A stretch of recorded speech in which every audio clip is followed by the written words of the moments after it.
Hai hai hai semuanya, selamat datang di Marketing Talk, podcast santai yang membahas dunia pemasaran yang basic sampai yang paling update. Nah, kali ini bersama saya Ahmad Puja Prijal dengan NIM 17106241102 sebagai host kalian dan juga ditemani bersama narasumber kita. Dipersilakan. Halo, halo juga nama saya Fahrul Hidayat dengan NIM 110624157. Senang banget bisa ngobrol bareng Mas Rizal di sini. Semoga bahasan kita bisa kasih insight yang relate dan bermanfaat, ya. Oke, Fahrul. Kita langsung aja ya. Topik kita hari ini tuh banyak kayak gimana sih dunia pemasaran tuh udah berubah banget. Dulu yang jualan pasang iklan di koran atau TV, sekarang kita tinggal posting di Instagram, bikin konten TikTok, bahkan kita cuma kayak kita sekarang nih ya, pakai podcast juga udah bisa buat promosi-promosiin brand gitu. Iya, zaman sekarang mungkin cuma jual produk, mereka jual cerita, nilai, dan experience. Konsumen itu makin kritis, makin pintar milih mana sih yang cuma janji, mana yang beneran kasih value. Nah, makanya tuh ya, di episode kali ini tuh kita bakal pas tuntas ya. Ada 7 aspek paling penting dalam pemasaran modern ini. Mulai dari tren industri, strategi STP, sampai ke gimana sih cara kita manajemen produknya yang kece-kece itu. Siapa lu? Ya, Pak. Oke guys, kita masuk ke topik pertama ya. Dinamika industri. Oke, kita mulai dari yang paling dasar dulu. Pahrul, apa sih menurut kamu yang paling kelihatan berubah banget ya di pemasaran sekarang dibandingkan yang dulu itu? Yang paling kelihatan itu sih digital banget.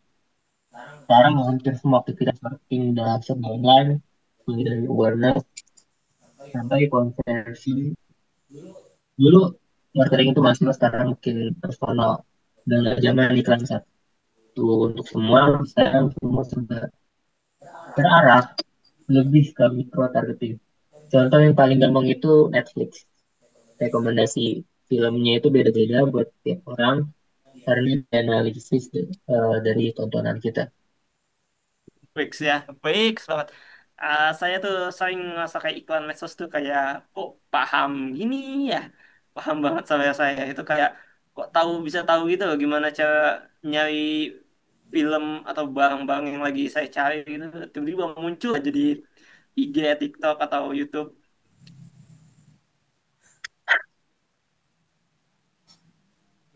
Itu karena algoritma membaca data kita dan ini bukan cuma buat hiburan tapi juga buat strategi bisnis. Makanya data itu jadi aset yang sangat mahal sekarang. Perusahaan gede bisa invest miliaran cuma buat mengenal data konsumen. Jadi istilahnya makin pinter kamu ngerti data, makin tajam strategi marketing kamu. Oke, makin pintar mati data, makin tajam strategi marketing. Oke. Oke, itu kalau ngomongin strateginya, pasti ada dong perancangan yang matang di balik strategi-strategi itu ya. Gimana sih cara kamu itu bikin perancangan yang marketing yang matang gitu loh? Langkah dasarnya itu analisis SWOT dulu. Ya, strength, weakness, opportunity, threat. Dari situ kita bisa bikin tujuan yang smart. Nah, ini singkatan lagi nih. Specific, measurable, achievable, relevant, dan time bound. Jadi jelas banget arah strategi kita. Wah, barusan tuh banyak banget tuh istilah-istilah yang masuk ya. Ada strength, weakness, opportunity, threat. Habis itu jadi juga ada SMART ya, specific, measurable, achievement, relevant, sama time bound juga. Bisa kasih kita kita contoh nggak nih Mas Fahru? Gojek tuh contoh yang pas ya.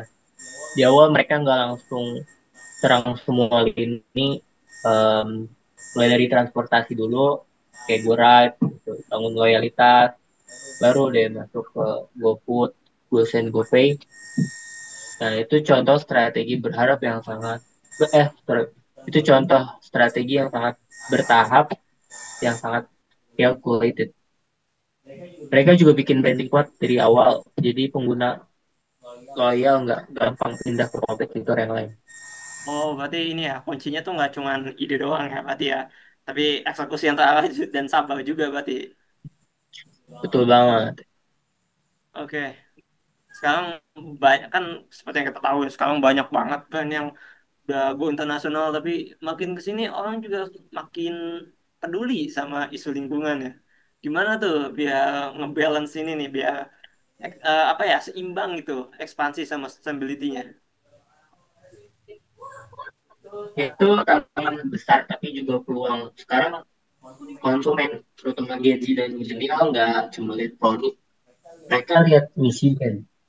Jadi kalau brand kamu ekspansi tapi ninggalin jejak karbon gede, nah itu bisa kena backlash. Iya sih, kalau kita tinggalin jejak bakal zaman sekarang bisa kena backlash ya. Soalnya, iya, sekarang udah banyak banget ya yang boycotting brand itu gara-gara cuman isu lingkungan lah atau isu sosial sosial gitu. Nah makanya brand itu harus punya program tanggung jawab sosial kayak Unilever, yang mana mereka punya sustainable living plan.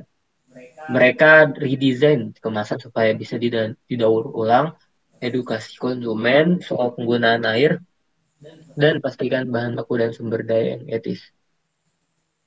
Oke, jadi marketing kesel ini nggak soal jualan aja ya, tapi kita ada ada yang namanya etika tadi, soal apa ya, m- kayak tadi Unilever kayak kamu bahas tadi, mereka tuh Iya, sampai nge-desain kemasan biar bisa dilakukan. Wih, keren banget ya berarti ya. benar banget. Jadi em, etika itu penting ya di marketing. Oke, oke, kita sekarang kita lompat ke ini ya. Setelah kita tadi bahas apa tadi, kita udah bahas dinamikanya gimana, terus gimana cara kita ngerancang tadi ya, pemasarannya gimana, kita langsung ke ini dah, ke otaknya marketing modern nih, sistem informasi pemasaran. Ah, sistem ini tuh seberapa penting sih, Mang? Penting banget. Karena ini sumber data yang kemudian buat semua keputusan marketing. Bayangin kalau eh, kalian tahu kamu promosiin barang tapi dia tahu siapa targetnya. Bahkan paling aktif atau produk mana yang paling laris itu saya jalan tanpa GPS. Gitu. Iya, kayak nggak ada arah gitu, jalan-jalan aja ya. Tiba-tiba nyasar, tiba-tiba nggak dapet target gitu. Contohnya kayak gimana tuh kalau boleh tahu, Mas? Eh, Contoh realnya di apa ya, perusahaan besar gitu ada Shopee. Shopee itu rajanya ketiga. Mereka tuh tahu kapan waktu terbaik untuk kasih flash sale, produk mana yang trending, bahkan bisa kasih rekomendasi otomatis. Semua itu pakai sistem informasi yang semua itu pakai sistem informasi pemasaran yang terkoneksi ke data transaksi, perilaku konsumen, dan analitik. Oh, gitu. Jadi nggak ini ya, nggak udah pastinya jelas nggak ada ini apa keputusan ngasal ya. Ya, semuanya berbasis data gitu. Emang ini ya, kita harus banyak-banyak riset sih. Sekarang ini dah kita lihat dari sisi konsumennya. Sekarang mereka tuh milih produk yang prosesnya cenderung kemana? Gimana? Tapi sama, tapi mereka ya tapi segini pengenalan masalah, cari informasi, evaluasi alternatif, keputusan beli, sama evaluasi setelah pasca beli. Pasti ini produknya yang curang gitu setelah dibeli. Tapi yang berubah itu media dan waktu. Hmm. Konsumen sekarang lebih impulsif, tapi juga lebih banyak referensinya. Ya referensinya bisa lihat ada YouTube, TikTok, e-commerce review gitu. Aku banget tuh. Kadang tuh suka ini loh, kayak mau beli dulu tuh aku kan suka lihat review dulu gitu, unboxing dulu, bukan cuman apa ya, produk doang sih, bahkan kayak film langganan jasa gitu kayak pasti lihat review dulu pastinya. Ya itu kenapa influencer influencer marketing itu lebih konsumen itu ya soal pengalaman orang lain. Bahkan 90% konsumen bilang mereka lebih percaya reviewer daripada iklan resmi gitu.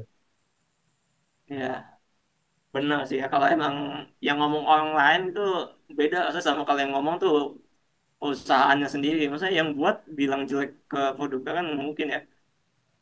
Berarti ini ya brand itu harus punya kehadiran tersendiri ya yang konsisten di semua touch point gitu. Exactly.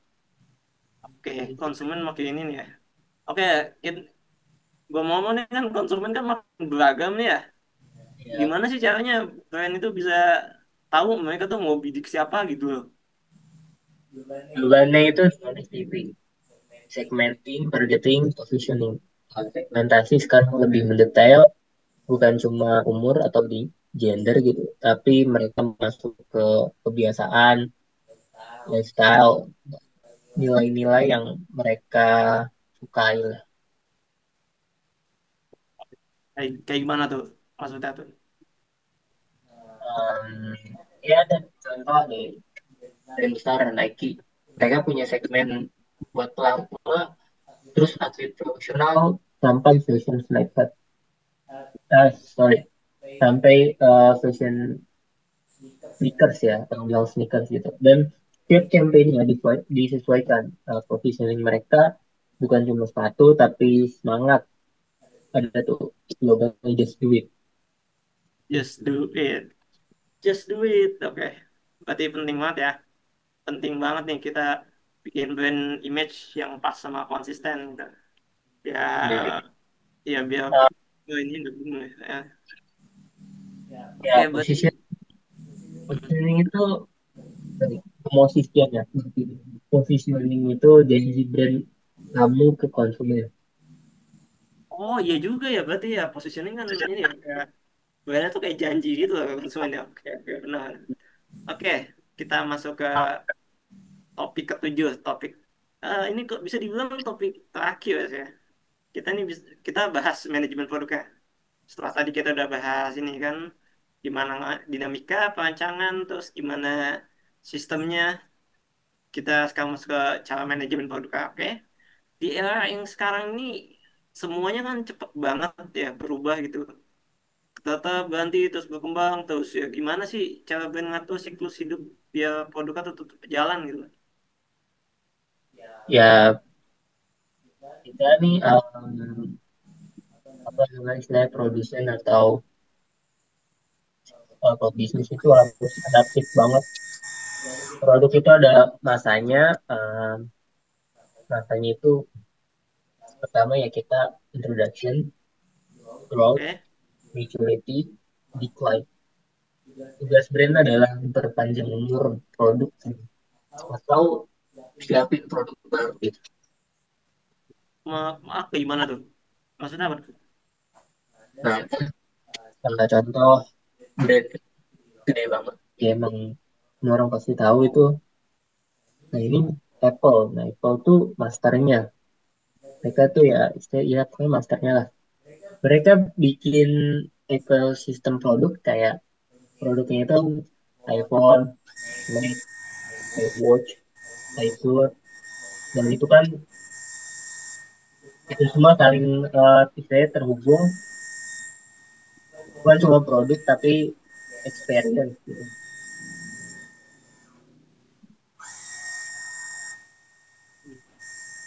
Ya kan sih kalau bisa ini ya punya inovasi Tapi berkelanjutan kayak gitu. brand lokal juga bisa.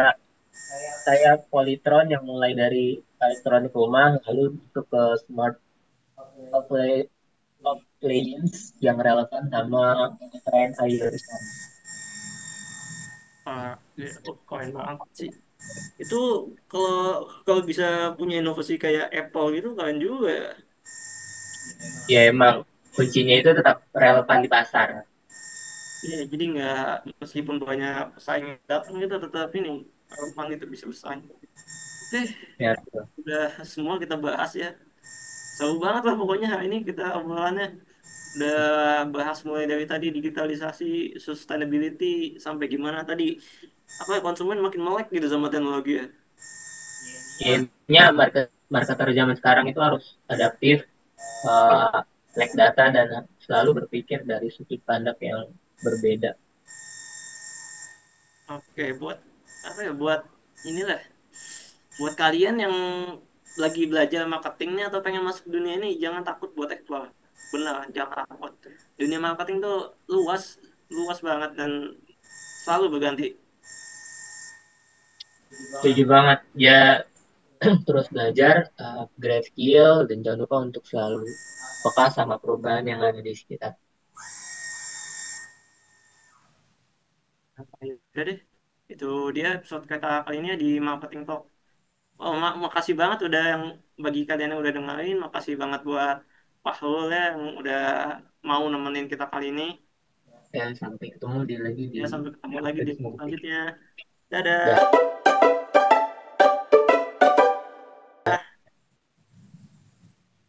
Assalamualaikum warahmatullahi wabarakatuh. Selamat datang di podcast Marketing Talk, yang mana tempat kita ngobrol santai tentang dunia pemasaran modern. Perkenalkan, nama saya Fatul Hidayat dengan NIM 1710624 157. Hari ini saya akan menjadi host dan seperti biasa, saya tidak sendiri, sudah hadir bersama rekan diskusi saya, yaitu Oke, halo semuanya. Saya Ahmad Puja Pujal. NIM saya 17106241102. Eh, Senang banget ya bisa diundang di kesempatan kali ini. Topik-topik hari ini juga tadi saya udah sempat di briefing kayaknya cukup seru ya. terus kali. Nah, kita akan bahas bagaimana sih cepatnya perkembangan dunia pemasaran, pentingnya perencanaan, bagaimana brand itu menyesuaikan diri dengan perilaku konsumen, sampai konsep penting seperti STP, 4P, manajemen produk, dan sebagainya. Dan yang menarik lagi kita itu bakal bahas contoh-contoh, nanti saya bakal kasih contoh nyatanya ya, nggak cuma teori doang ya, nggak cuma dikasih nomor, saya kasih brand lokal, brand global segala macam kayak Nike, MS Glow, Starbucks, Tokopedia atau yang lain. Nah, ngomong-ngomong, kamu sendiri sebagai konsumen, pernah nggak merasa, wah, brand ini paham sekali nih sama kemauan gue gitu, atau kemauan saya? Pastinya pernah banget dong. Kayak contohnya tuh kayak waktu lagi nyari-nyari sepatu gitu, lalu ada muncul di rekomendasi e-commerce gitu yang persis banget sesuai selera gitu. Oke, nah ya, ya kadang seperti diawasi gitu, tapi di sisi lain juga membantu. Ya, iya sih, yang membantu soalnya ngebuat pengalaman belanja juga lebih praktis kan. Dan di situ lah, nah di situ itu pentingnya pemahaman data tuh. Sih perbedaan besar antara pemasaran dulu dengan pemasaran yang sekarang ini. Apa yang bikin beda ya digitalisasinya aja sih. Kayak dulu tuh promosi kayak ya harus lewat TV kan, radio atau koran. Sekarang semua brand wajib aktif di media sosial, kerja sama kolaborasi lah sama influencer-influencer gitu. Bahkan buat konten sendiri gitu. Contohnya dengan brand lokal tuh apa? Brand apa? Lokal ya, ini sih kalau yang digital sekarang tuh ini sih MS Glow gitu. Mereka tuh rajin banget lah streaming kayak ngundang influencer kecantikan buat tutorial skincare. Jadi konsumen bukan cuma iklan, tapi interaksi dengan Iya brandnya. betul, iya betul betul. Konsumen tuh sekarang tuh ini ingin yang responnya cepat, banyak kecepatan respon juga itu jadi faktor penting banget. Kalau brand global tuh seperti apa itu? Ada nggak yang Ya, contoh buat brand globalnya kita ini ada Nike. Eh, jadi Nike tuh kayak buat aplikasi gitu namanya Nike Training Club. Jadi mereka tuh bukan cuma sekedar jualan sepatu doang. Mereka tuh kayak menawarkan ini loh, apa ya, gaya hidup gitu, gaya hidup sehat, ngebuat komunitas mereka sendiri, komunitas Nike di aplikasi Nike Training Club ini. menarik juga tuh? Jadi brand sekarang gelombang membangun ekosistem. Iya, konsumen juga kan ini suka brand yang punya cerita gitu, bukan cuman sekadar produk gitu. Kalau emang sekadar produk ya ini kita bisa pindah lagi ke produk lain itu apa spesialnya sih? Kalau misalkan ini kan komunitas ya, kita walaupun ada flaws-nya ada ini pasti kita kasih masukan soalnya kita udah terlanjur cinta gitu sama produknya. Menurut kamu apa tantangan brand lokal? Menurut saya tantangannya ya ada di kreativitas sih karena anggaran promosi juga kita kalah jauh kan kebanding sama brand-brand global itu. Jadi ya mau gak mau kita harus cepat baca tren sama inovasi sih. Sekarang kita bahas perencanaan pemasaran. Nah, jadi apakah konsep 4P itu masih relevan? Masih masih banget kok. Ini 4P itu ini ya, produk, price, place, sama promotion. Tapi sekarang pendekatan juga lebih ini ke apa ya? Ada risetnya, datanya lah. Contohnya itu apa? Kita Ada ambil nggak? ya kita contohnya tuh kita ambil kasus Shopee. Oke, Shopee tuh menggunakan data perilaku belanja konsumen tuh apa ya, buat nentuin promo besar mereka tuh kayak 9 11 12 pokoknya ya gitu-gitu lah. Maksudnya tuh gini loh, Shopee tuh ngamatin data tentang kebiasaan belanja konsumen itu loh. Biar misalnya kapan sih mereka sering belanja gitu, hari apa, jam berapa, jenis produknya tuh apa aja yang sering dicari. Biasa tuh kapan gitu mereka pengguna tuh tertarik dengan promo atau diskon besar, kayak kapan mereka gajian juga udah masuk hitungan mereka. Jadi diskon diberikan di waktu dan segmen yang tepat. Iya, bahkan ini apa namanya, desain banner, warna, dan waktu penayangan iklan juga itu diputusin berdasarkan data juga. Aprijal pernah nggak gitu mengalami membeli produk gara-gara seperti itu? Pernah beli, pernah banget lah, pokoknya saya ingat dulu waktu itu flash sale kan, cuman gara-gara ada apa tuh diskon 20% gitu loh.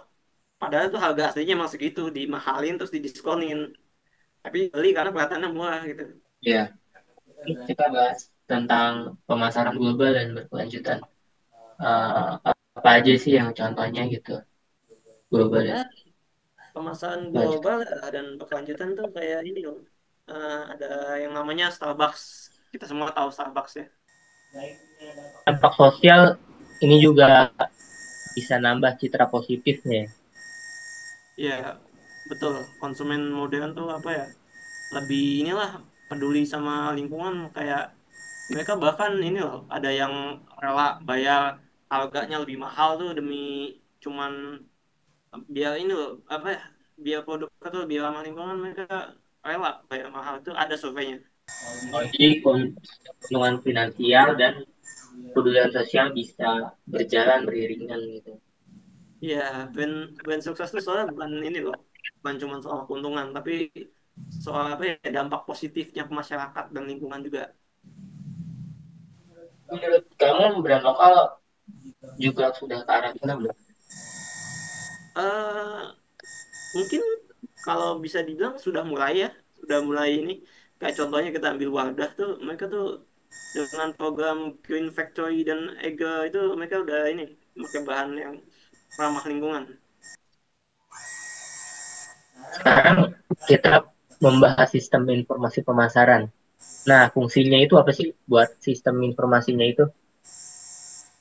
Tentunya nih mengumpulkan data, menyimpan data, menganalisis data, sama menyebar data gitu, biar ngebantu kita untuk ini apa sih, ngambil keputusan gitu. Contoh penerapannya itu gimana? Kayak Tokopedia loh, itu memberi, kayak mereka tuh kan ngasih, suka ngasih rekomendasi produk kan yang beda-beda tergantung ini histori belanja, histori kita. Kayak kita tuh lagi suka apa gitu, lagi suka ini badminton misalkan, nanti keluar alat badminton gitu. Lagi suka bola, nanti keluar bola sih, suka catur keluar catur gitu. Nah, Netflix juga sama tuh, kita lagi suka film-film 1980 gitu, nanti keluar, tahu udah ada apa nggak di Netflix lah. Jadi konsumen itu nggak perlu diperhatiin. Ya jadi mereka tuh kayak ngerasa, wah, yang lagi dicari ada nih, yang saya lagi butuhin ada nih gitu, kebetulan beli ah, langganan ah ya, gitu. Oke, sekarang apa aja sih yang faktor yang mempengaruhi keputusan konsumen untuk membeli?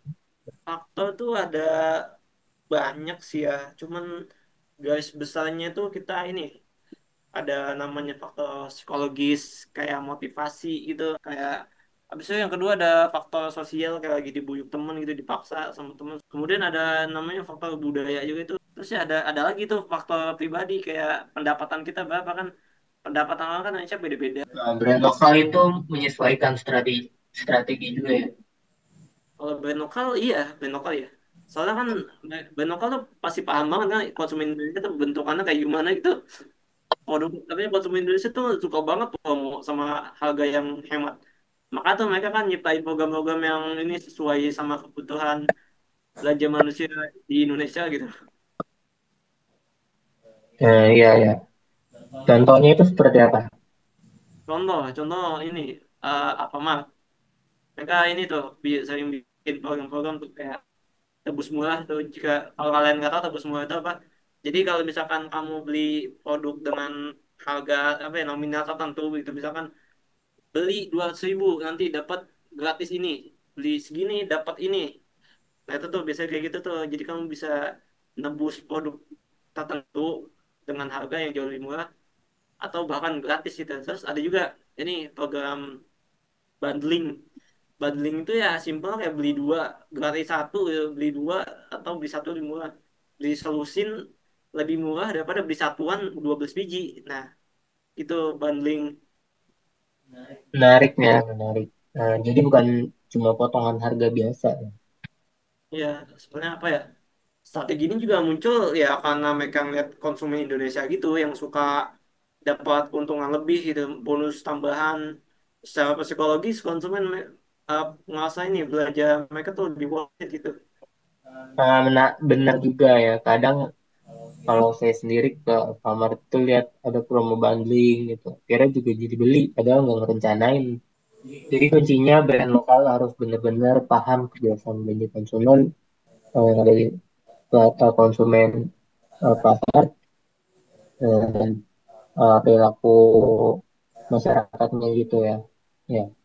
Iya, betul. Soalnya ini karena pada akhirnya juga semakin banyak ngerti konsumen lokal ya semakin besar peluang mereka sukses. Jadi strategi itu menyesuaikan dengan perilaku lokal gitu. Oke. Sekarang kita masuk ke konsep penting yaitu STP. Kamu bisa jelaskan itu secara ringkas apa itu STP-nya? Oke, STP, STP aja deh. Jadi STP itu kata diri dari tiga langkah kan, S itu segmentasi, pengelompokan pasar kayak berdasarkan kriteria tertentu lah. Ini misalnya kayak usia atau jenis kelaminnya apa, pendapatannya berapa gitu, hobinya apa, gaya hidupnya kayak gimana. Kedua tuh targeting.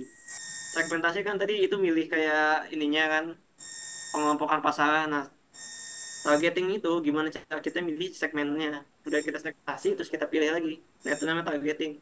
Yang mana yang sesuai sama produk kita. Yang ketiga itu ada positioning. Gimana brand kita itu pengen dilihat sama konsumen di segmen tersebut.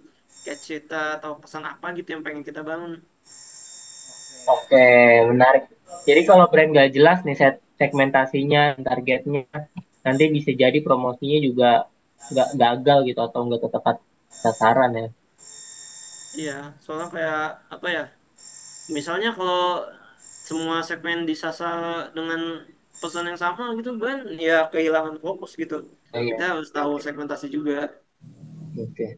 Boleh beri kasih contoh nyatanya itu Ya di contohnya wadah gitu, contoh yang benar ya. Mereka tuh ngelompokin pasar ke segmen muslimah yang muda gitu yang peduli sama eh, apa pengen pokoknya mereka tuh pengen tampil halal gitu, pengen tampil tetap tertutup tapi tetap modern gitu. Jadi dan target wadah tuh ini perempuan yang usianya masih produktif gitu. Biasanya usia yang masih kuliah sampai kerja. Positioningnya kosmetik ya halal, modern, elegan sesuai tren itu. Soalnya kan saingannya ya mereka bersaingnya di situ nanti. Jadi Wardah nggak hanya soal kosmetik, tapi dia juga jual nilai agama nih. Nah, mereka tuh apa ya konsumennya ya muslim muslimahnya itu mereka cocok karena wadah menawarkan bukan sekadar produk doang tapi juga citra diri yang sesuai dengan mereka. Jadi mereka tuh nggak kayak fokus ngeraih semua ini semua cewek pengen beli enggak. Dan mereka segmentasinya ini doang muslimah muslimah doang. Kadang saya juga lihat brand yang positioningnya berubah-ubah nih. Ini mau targetnya mau ke siapa ya? Kira konsumen juga jadi bingung kan? Ya makanya itu sering banget tuh kayak gitu brand tuh kalau nggak punya riset pasar tuh ya STP-nya tuh bukan cuman untuk awal bangun brand doang. STP tuh bisa buat apa bisa diperbarui terus-terusan lah. Mungkin STP-nya di awal tetap benar, tapi mungkin ya nanti lama kelamaan gak kena miss terus kalau nggak dikembangin ya bakal makin miss. Jadi intinya dengan STP brand itu bisa lebih fokus komunikasi dengan calon konsumen lebih tepat dan produk lebih sesuai kebutuhan segmen targetnya ya. Iya, kali. Dan itu juga emang yang buat brand jadi lebih relevan nih, untuk punya peluang lebih besar space suksesnya.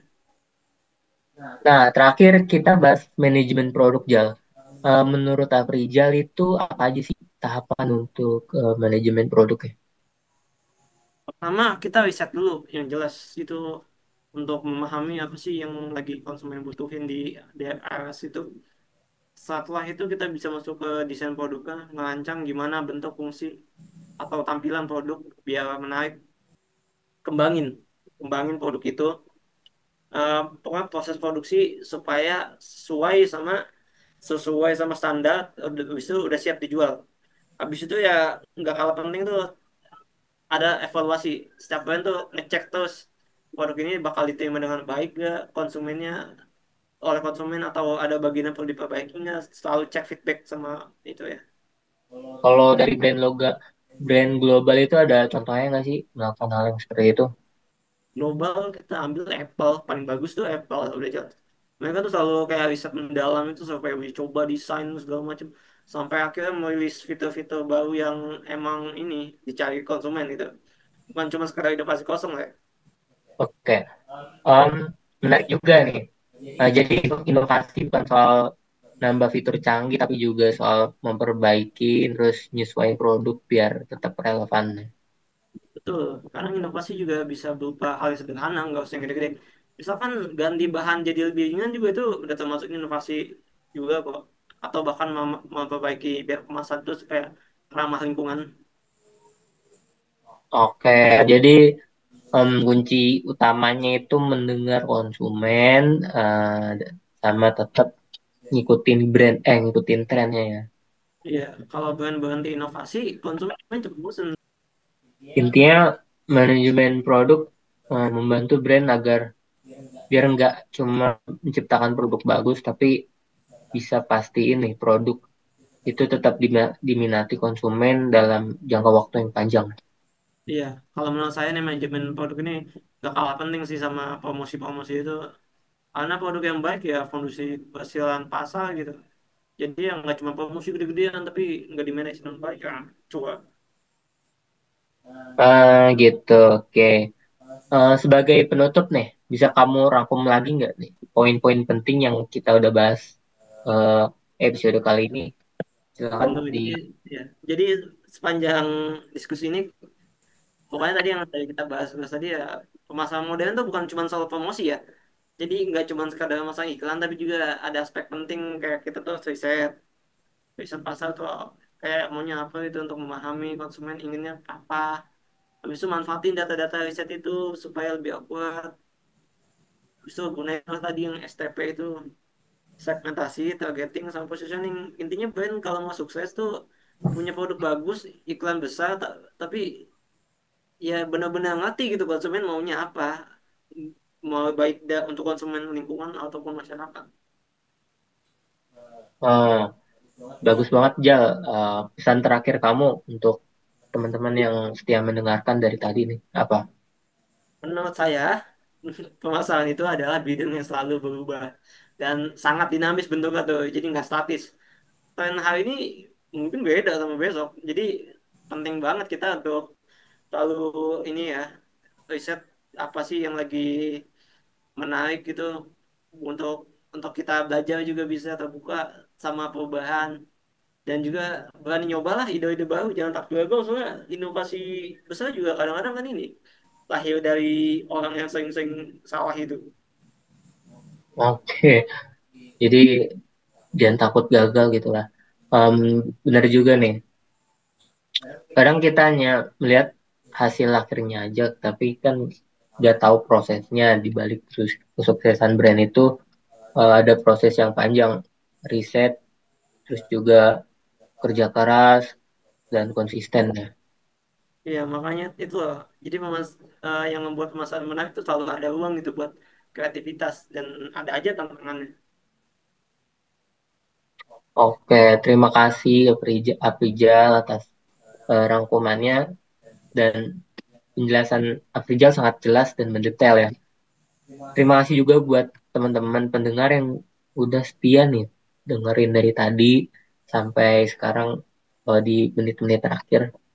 Oke, semoga apa yang kita bahas hari ini menambah wawasan dan bermanfaat bukan hanya untuk tugas tapi sebagai bekal ke depan. Ya, amin dah. Terima kasih banyak juga udah diundang. Udah semoga teman-teman kalian, teman-teman yang nonton nih tertarik untuk belajar lebih dan tentang pemasaran pokoknya. Terima kasih Aprijal atas Ya, penjelasannya sangat insightful sekali. Dan terima kasih buat teman-teman yang sudah menonton dari tadi hingga akhir. Semoga bermanfaat. Wassalamualaikum warahmatullahi wabarakatuh.